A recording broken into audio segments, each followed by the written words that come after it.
All right, let's talk sleep system. A sleep system is very important. Okay, you have the right gear, and man, this can be just as comfortable as your bed back home.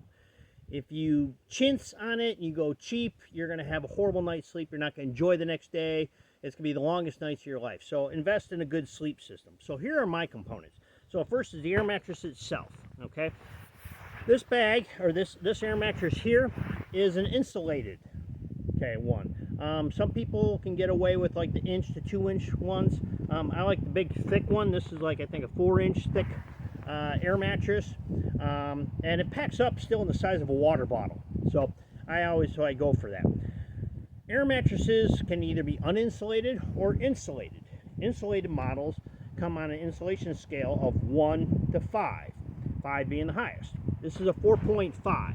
Okay, so I use this air mattress when I'm elk hunting in the mountains in Colorado when it's in deep snow. Why do I bring it out here? I don't get hot on it. It fits down just as small, just as light. It's very comfortable. And why I spend $120 on a second sleeping pad when basically I'm very, very happy with this one.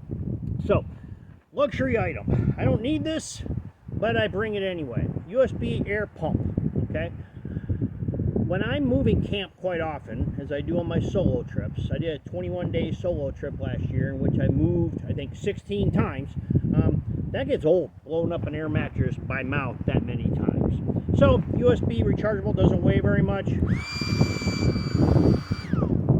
Definitely a luxury item, but it's nice. Okay, pillow. Pillow is very important. Don't cheat yourself by going, well, I can just roll up a hoodie or something else, right? Use that. You will be amazed. I for years just did that, saying, why should I invest $40 in an air pillow when I can just use my rolled up jacket? First time I used this, I was like, oh my gosh, total game changer. So much better night's sleep. Okay, so invest in it. This one right here, you want to get one that's curved and they'll shape so it'll fit inside the hood of your sleeping bag if your sleeping bag has a hood. Cheap ones are like a plastic kind of material. These are noisy. They'll wake you up in the middle of the night. Sounds like you're rolling over on a bag full of cornflakes. Also, it'll just keep sliding out. Just to spend the extra $10, this is a nice like flannel lined one, so I'm all nice and cozy for the night. Okay, sleeping bag liner. Okay, sleeping bag liners are used with down sleeping bags.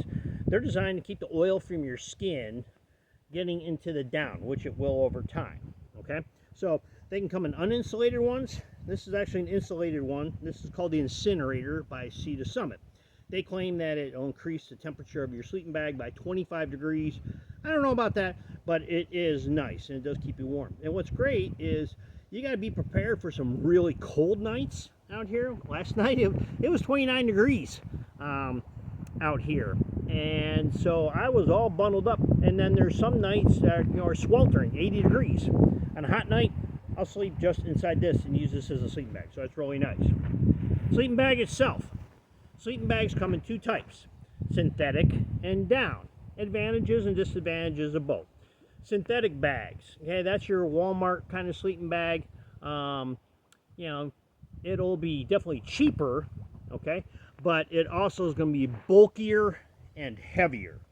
Down, on the other hand, this is a down bag. Down is more expensive, definitely more expensive, but it compacts. Very, very small. It's very, very light. Okay. A sleeping bag rating. Okay. All bags are rated for a temperature rating. Okay. If a bag says it's rated for 20 degrees, understand that does not mean that you're going to be comfortable at 20 degrees. It means you'll keep you alive. Okay.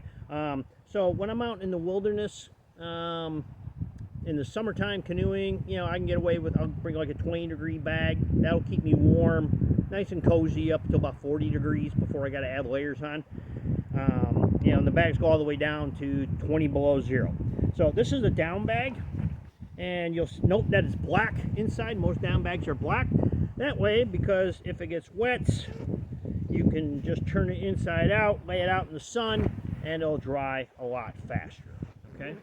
Regardless if you have synthetic or down bag, you want a good compression sack. A good compression sack, I can get everything you see here inside this little bag crunches down to about that by that.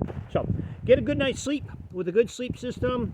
It's very important for enjoying the wilderness.